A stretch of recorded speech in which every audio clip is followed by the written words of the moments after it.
Hemos votado y estás fuera de esta familia, por inútil, dijo mi madre cuando me negué a darle mis ahorros para pagar la hipoteca de mi hermana, así que le dije, perfecto, si no soy parte de la familia, entonces paga tus facturas, tú sola.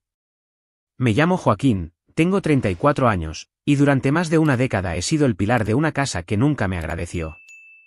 No es que espere una medalla por hacer lo que cualquier hijo haría por su madre, pero cuando llevas años cargando con todo mientras te tratan como un mueble viejo, algo dentro de ti empieza a romperse. Mi historia no es de héroes ni villanos de película, pero si alguna vez sentiste que das y das sin recibir nada a cambio, tal vez entiendas por qué llegué al punto de reírme en la cara de mi propia madre cuando me dijo que ya no era parte de la familia. Todo empezó hace muchos años, cuando mi padre murió. Yo tenía 20 años, apenas estaba terminando la secundaria porque siempre fui de los que estudian a su ritmo. Mi papá era el que mantenía la casa, pagaba las cuentas, compraba la comida, arreglaba lo que se rompía. Mi madre, Gregoria, siempre fue de las que se quejaban de todo pero no movían un dedo. Y mi hermana, Karina, 4 años mayor que yo, nunca tuvo interés en ayudar. Ella era la reina de la casa, la favorita de mi madre, la que siempre salía con sus amigas mientras yo me quedaba fregando los platos o ayudando a mi papá con las reparaciones. Cuando papá murió, todo cambió. No había testamento, no había ahorros, solo una casa llena de deudas y una madre que lloraba todo el día pero no hacía nada para salir adelante. Karina, por su parte, se pasaba el tiempo mirándose al espejo, pintándose las uñas y saliendo con sus novios. Eso no es para mí, Joaquín me decía cuando le pedía que ayudara con algo. Tú eres el hombre de la casa ahora, arréglatelas. Y yo, como idiota, me lo creí. Conseguí un trabajo en una fábrica de autopartes.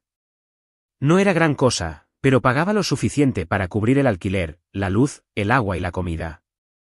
A veces trabajaba turnos dobles para que no nos cortaran los servicios. Mi madre, Gregoria, no trabajaba.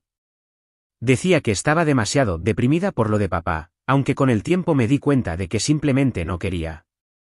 Karina, en cambio, trabajaba de vez en cuando como mesera o en tiendas, pero todo lo que ganaba se lo gastaba en ropa, maquillaje o salidas.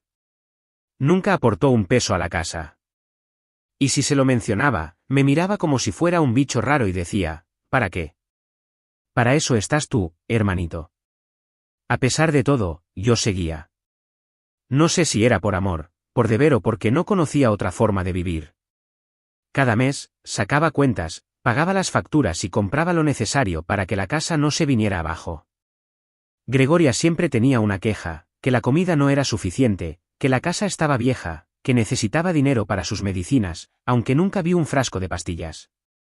Karina, por su parte, se burlaba de mí sin piedad. Mírate, Joaquín, todo sudoroso y con esas camisas feas de la fábrica, ¿cuándo vas a hacer algo con tu vida?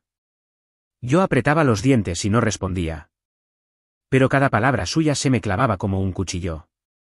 Pasaron los años, y la situación no mejoraba.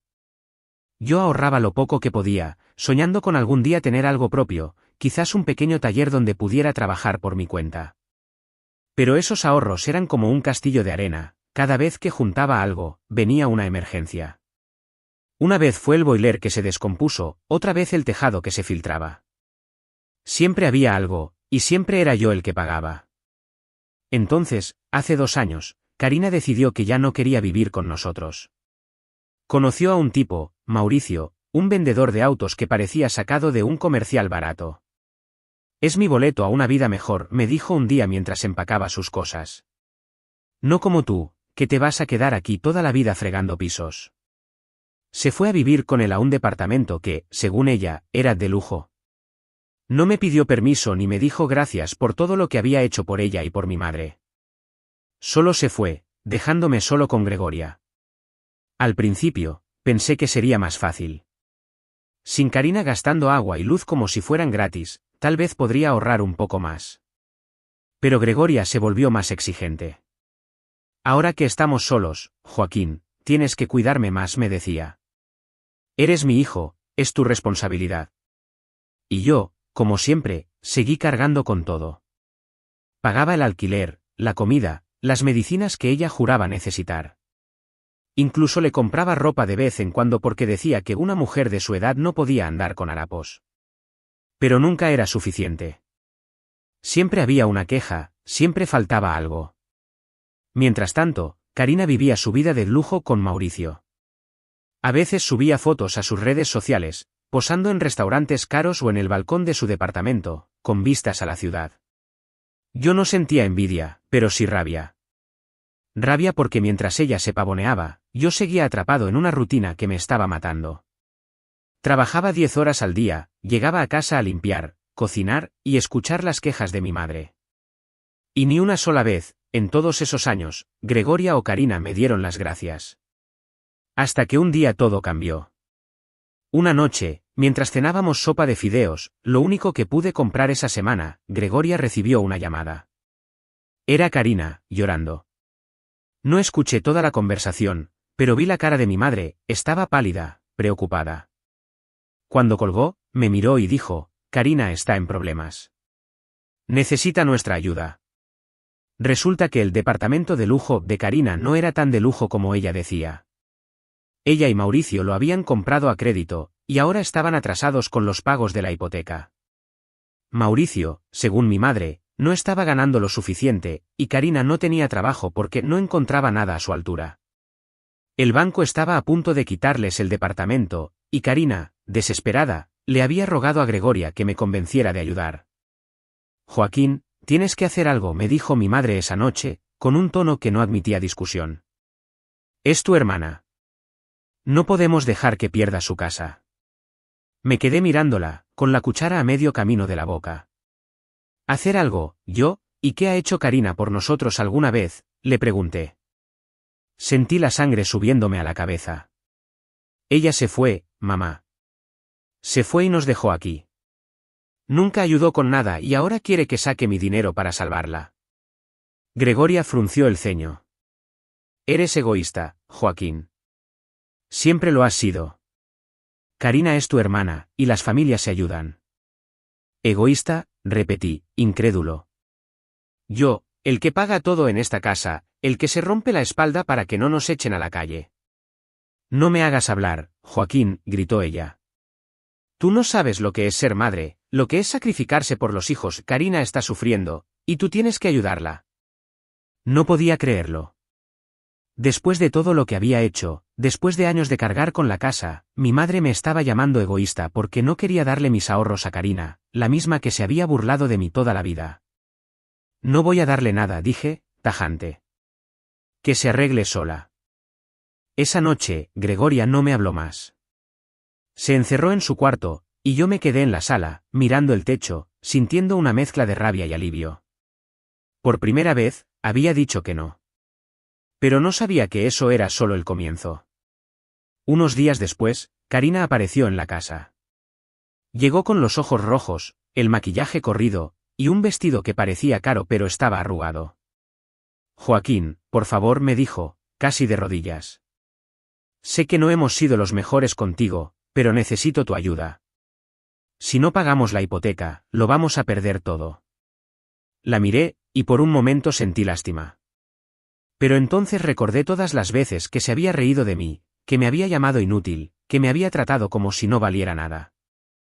¿Ahora me necesitas?, le dije, con una sonrisa amarga. ¿Dónde estabas cuando yo pagaba las cuentas de esta casa? ¿Dónde estabas cuando mamá necesitaba algo y yo era el único que ponía dinero? Eso no es justo, gritó ella. Yo también he tenido mis problemas. Sí, claro, respondí. Problemas que te buscaste sola. No voy a darte un peso, Karina. Arréglatelas. Ella se puso a llorar, pero no eran lágrimas de arrepentimiento. Eran lágrimas de rabia, de frustración porque no estaba consiguiendo lo que quería. Gregoria, que estaba escuchando todo desde la cocina, salió y me apuntó con el dedo. Eres un desagradecido, después de todo lo que he hecho por ti, ¿te atreves a tratar así a tu hermana? No dije nada. Solo me di la vuelta y salí de la casa. Necesitaba aire, necesitaba pensar. Pero en el fondo, sabía que algo se había roto para siempre. La rabia que sentí esa noche cuando Karina vino a pedirme ayuda no se me quitó en días. Caminaba por las calles, con las manos en los bolsillos, tratando de entender cómo mi propia familia podía tratarme como si fuera un cajero automático. Había pasado años sacrificándome por ellos, trabajando hasta que los huesos me dolían, renunciando a mis sueños para mantener la casa a flote. ¿Y ahora, qué? Querían que les diera mis ahorros, los pocos pesos que había juntado con tanto esfuerzo, para salvar el departamento de Karina. Ni siquiera lo consideré. Pero lo que no esperaba era que mi madre y mi hermana fueran capaces de caer aún más bajo. Los días siguientes fueron tensos. Gregoria apenas me hablaba. Cuando lo hacía, era para soltar comentarios cortantes, como si yo fuera el villano de la historia. No sé cómo puedes dormir tranquilo sabiendo que tu hermana está sufriendo, me decía mientras lavaba los platos con más fuerza de la necesaria. Yo no respondía. Había aprendido que discutir con ella era como hablarle a una pared. Pero cada palabra suya era como una gota de agua cayendo en una piedra, al principio no parece nada, pero con el tiempo, te desgasta. Karina, por su parte, no volvió a aparecer en la casa. Supuse que estaba demasiado ocupada llorándole a Mauricio o buscando otra forma de arreglar su desastre. Pero una parte de mí sabía que no se rendiría tan fácil. Karina siempre había sido buena para manipular, para salirse con la suya. Cuando éramos niños, siempre conseguía lo que quería, el pedazo más grande de pastel, la ropa nueva, la atención de mi madre. Yo era el que se quedaba con las sobras, el que tenía que conformarse. Y ahora, aunque ya éramos adultos, nada había cambiado. Una semana después de la discusión, recibí un mensaje de mi madre. Era un sábado por la mañana, y estaba en mi descanso en la fábrica, tomando un café aguado de la máquina expendedora. El mensaje decía: Joaquín, ven a la casa esta noche. Tenemos que hablar. Es importante. No había emojis, ni por favor, ni nada que suavizara el tono. Solo una orden. Me quedé mirando la pantalla, sintiendo un nudo en el estómago. Sabía que no era una simple charla. Algo tramaban, y no era bueno. Cuando llegué a la casa esa noche, el ambiente estaba cargado, como antes de una tormenta. Gregoria estaba sentada en el sillón de la sala, con los brazos cruzados y una cara que podía cortar vidrio. Karina estaba a su lado, con un vestido que parecía nuevo, aunque sus ojos estaban hinchados, como si hubiera estado llorando. Había una tercera persona en la sala, Mauricio, el novio de Karina. Estaba sentado en una silla, con las piernas cruzadas, mirando su celular como si no quisiera estar ahí. Me dio mala espina. Si Mauricio estaba involucrado, esto no era solo una reunión familiar. Era una emboscada. Siéntate, Joaquín, dijo Gregoria, señalando una silla frente a ellos. Su voz era fría, como si estuviera hablando con un desconocido. Obedecí, no porque quisiera, sino porque necesitaba saber hasta dónde llegaba esto. ¿Qué pasa?, pregunté, tratando de mantener la calma. Miré a Karina, que evitaba mis ojos, y luego a Mauricio, que seguía pegado a su celular. Gregoria respiró hondo, como si estuviera a punto de dar un discurso. Hemos estado hablando, Joaquín. Karina, Mauricio y yo. Y hemos decidido algo. Hizo una pausa, como para darme tiempo de prepararme. Hemos votado, y estás fuera de esta familia. Por inútil. Las palabras me golpearon como un puñetazo en el pecho. Por un momento, no supe si había escuchado bien. ¿Fuera de la familia? ¿Por inútil? Yo, el que había pagado cada maldita cuenta de esa casa durante años. El que se levantaba a las 5 de la mañana para trabajar turnos dobles. El que nunca pidió nada a cambio. Miré a Karina, esperando que dijera algo, que esto fuera una especie de broma cruel. Pero ella solo bajó la mirada, y Mauricio soltó una risita, como si todo esto fuera un chiste. ¿Qué? Fue lo único que pude decir, con la voz temblando de incredulidad. Lo que oíste, dijo Gregoria, enderezándose en el sillón. No has hecho nada por esta familia. Te pedimos una cosa, una sola cosa, que ayudes a tu hermana, y te niegas. Eres egoísta, Joaquín. Siempre lo has sido. No mereces ser parte de esta familia. Sentí la sangre subiéndome a la cabeza. Quise gritar, pero en lugar de eso, solté una risa. No era una risa de alegría, sino de pura rabia, de esas que te salen cuando no puedes creer lo que estás escuchando. Inútil, dije, mirándola fijamente. ¿Yo?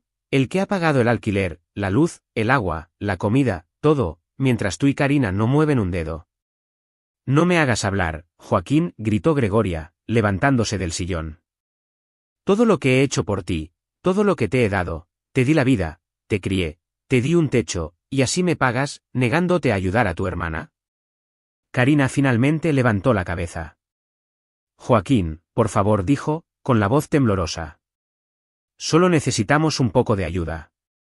No es para mí, es para los dos. Señaló a Mauricio, que por fin levantó la mirada de su celular y me miró con una mezcla de desprecio y aburrimiento. Ayuda, repetí, girándome hacia ella. ¿Quieres mi ayuda ahora? ¿Dónde estabas cuando yo pagaba todo en esta casa? ¿Dónde estabas cuando me llamabas inútil? Cuando te reías de mí porque trabajaba en la fábrica, y ahora vienes a pedirme dinero porque no puedes pagar tu hipoteca.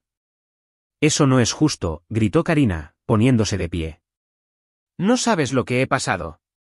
Mauricio y yo hemos tenido problemas, ¿ok? No es tan fácil como crees. Claro, dije, con una sonrisa amarga.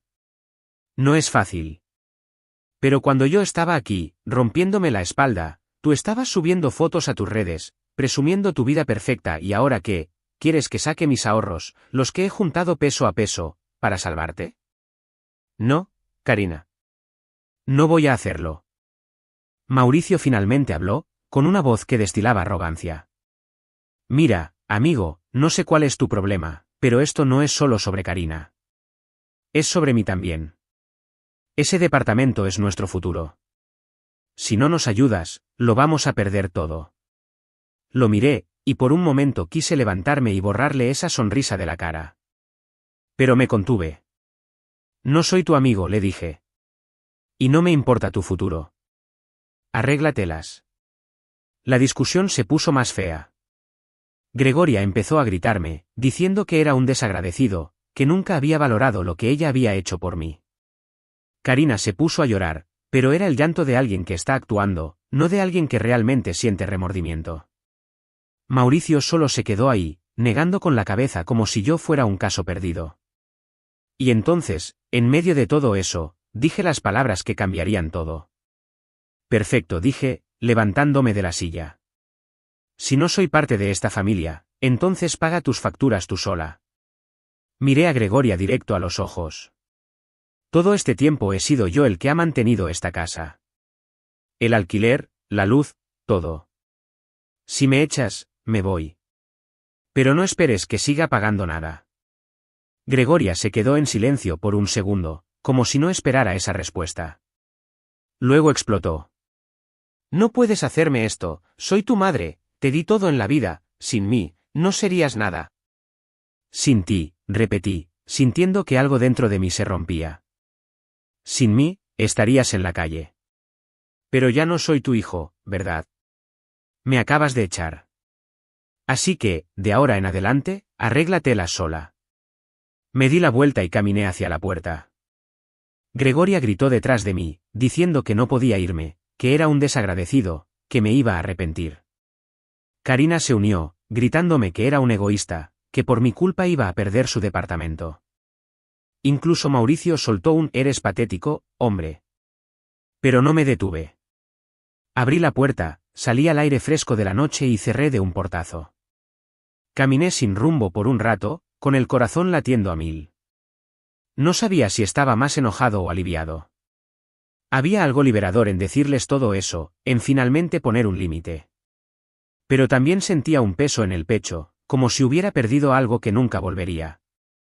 No era amor por mi madre o mi hermana, porque eso se había desgastado hace mucho.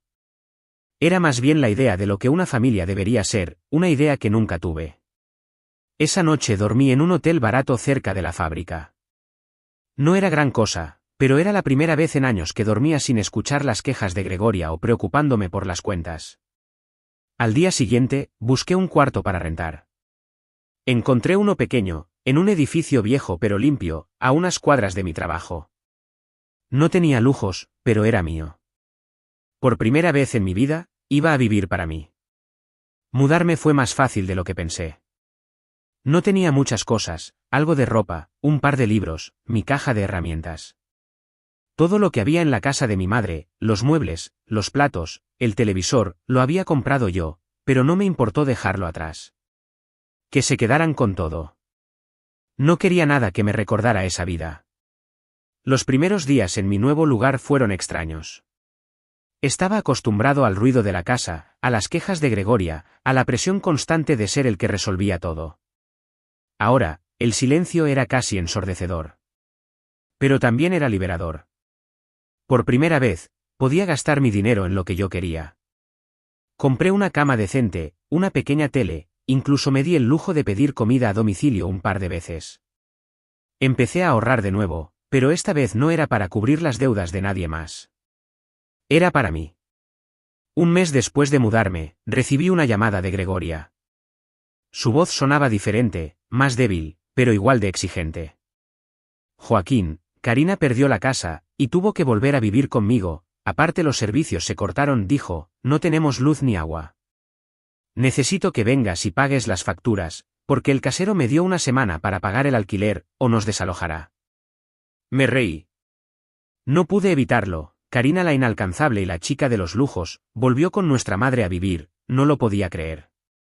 Pero también la idea de que mi madre, después de todo lo que había pasado, tuviera el descaro de pedirme dinero era casi cómica. Pagar las facturas, dije, todavía riendo. Mamá, me echaste de la familia, ¿recuerdas? No soy tu hijo. Arréglatelas sola. No puedes hablarme así, gritó ella. Soy tu madre, eres un inútil, un desagradecido, después de todo lo que hice por ti. Lo único que hiciste fue usarme, le dije, y colgué. Apagué el teléfono y me quedé mirando la pared, sintiendo una mezcla de satisfacción y amargura. Había ganado una batalla, pero la guerra aún no terminaba. Seguí con mi vida normalmente, como si nada me importara, pero una semana después, recibí otra llamada de un número desconocido, efectivamente era Gregoria de nuevo, pero esta vez sonaba más desesperada.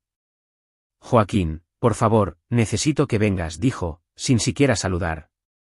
Estamos en problemas. No tenemos dónde vivir. El casero nos echó de la casa. ¿Nos echó?, repetí, sintiendo una mezcla de incredulidad y satisfacción. ¿Y eso qué tiene que ver conmigo? Me echaste de la familia, ¿recuerdas? No digas eso, gritó ella, y pude escuchar el llanto en su voz. Soy tu madre, no puedes abandonarme así.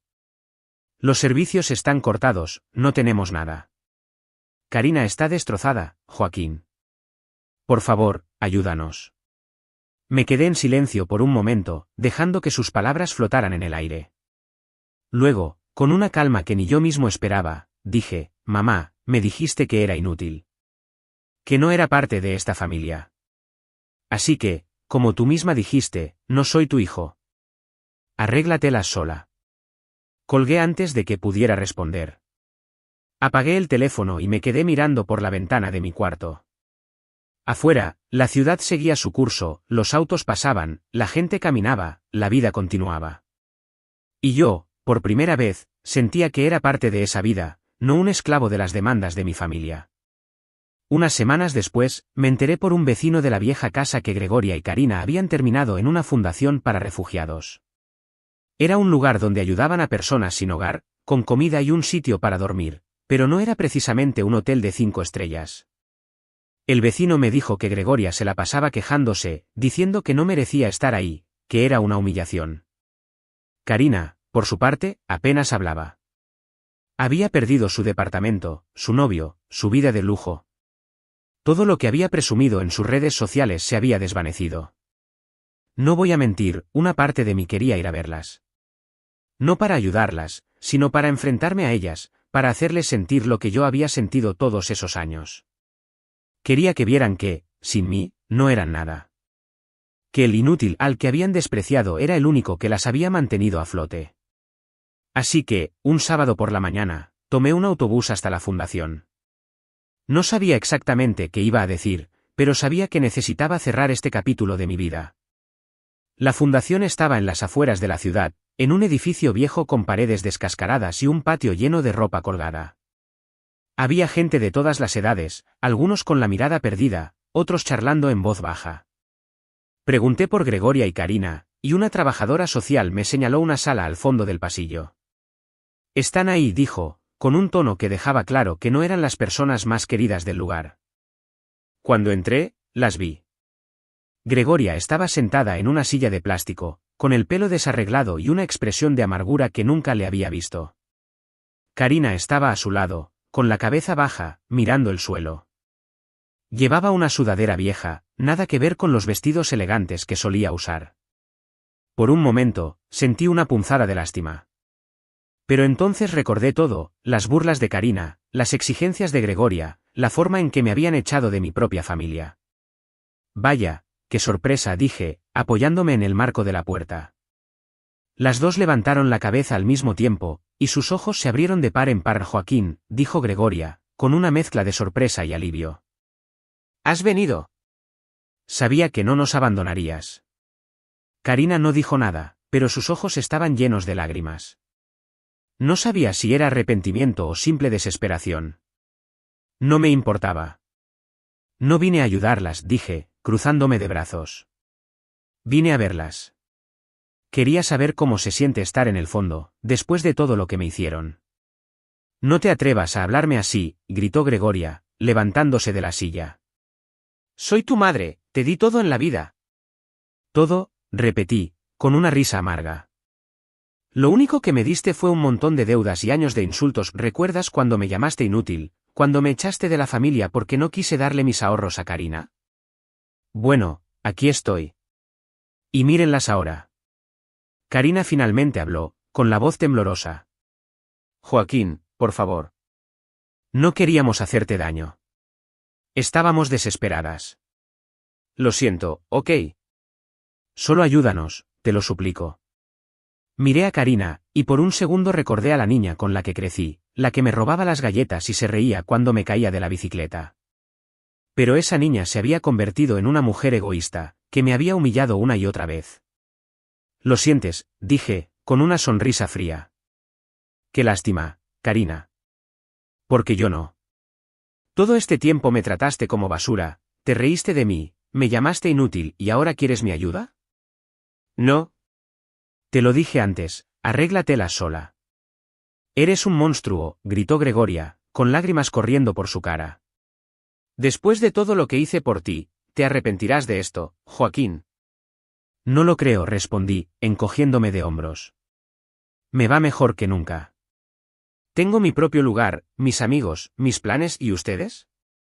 Mira dónde están. Esto es lo que pasa cuando muerdes la mano que te da de comer. Me di la vuelta para irme, pero Gregoria me agarró del brazo. No puedes irte, no nos dejes aquí, y gritó, con una desesperación que casi me hizo dudar. Casi. Solté mi brazo con cuidado, mirándola a los ojos. Me echaste de la familia, mamá. Ahora, esta es tu familia. Señalé a Karina, que estaba llorando en silencio. Disfrútenla. Salí de la sala sin mirar atrás. Los gritos de Gregoria me siguieron hasta el patio, pero no me detuve. Subí al autobús, y mientras veía la ciudad pasar por la ventana, sentí algo que no había sentido en años, paz. No era la paz de quien perdona, sino la paz de quien sabe que hizo lo correcto. Gregoria y Karina habían cosechado lo que sembraron, y yo, por fin, era libre. Luego de esa visita no volví a saber nada de ellas, y tampoco me interesa, solamente me estoy centrando en vivir mi vida, y estoy ahorrando para mi propia casa, quizás dentro de 4 meses lo logre, pero estoy feliz de pensar que ya no soy el banco de nadie, y mi dinero lo puedo disfrutar yo mismo. Suscríbete para más historias diarias.